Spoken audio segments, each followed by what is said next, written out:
அனைவருக்கும் வணக்கம். கம்பனின் கவிச்சுவை ஒரு கவிதை.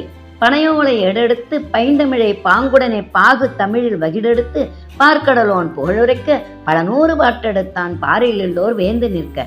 கதிரவன் எழுமுன் கம்பனோ 700 கவி ஏற்றி கழித்தவன் தொழுது ஒரு பாடல் அவனை பாட பொழுதெல்லாம் விழுந்து விழுந்து எழுதியும் எழவில்லை அவன் பெருமை பாடவே என்னார்.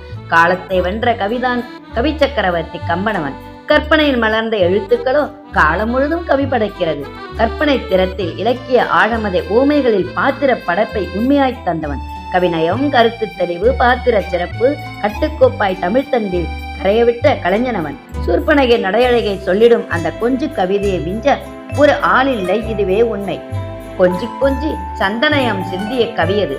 சொல்லாட்சியை ஓசனையம் கொண்டு உணர்ச்சி வர்ணனையை கற்பனை திறனில் ஓமையாய் உலகுக்கு தந்தான் ராமாயணத்தை. கவி எழுத படிப்பறிவு கட்டாய தேவையில்லை என நாட்டுப்புற பாடலின் நயம்படச் சொன்னவன் நம் கம்பனவன். கவி சக்கரவர்த்தி, கவி பேரரசர், கல்வியில் பெரியவர் கம்பர், இப்படி ஏகப்பட்ட பட்டப்பெயரை தட்டிச் சென்றவன் கலைஞன் கம்பன். பாரதியார் வாயாலும் பட்டம் பெற்றவன் கம்பன். வெண்பா புலமையில் சிறப்பிடம் பெற்றவன். கவிதை 1000 எழுதலாம். நம் கம்பனின் பெருமையை எழுதி எழுதி பெருமைப்படுவோம். நாளெல்லாம் நயம்பட வாழ்த்துவோம். நாமும் உயர்வோம் கம்பனாலே. நன்றி, வணக்கம். என்றும் உங்கள் ஞா கலைச்செல்வி, சென்னை.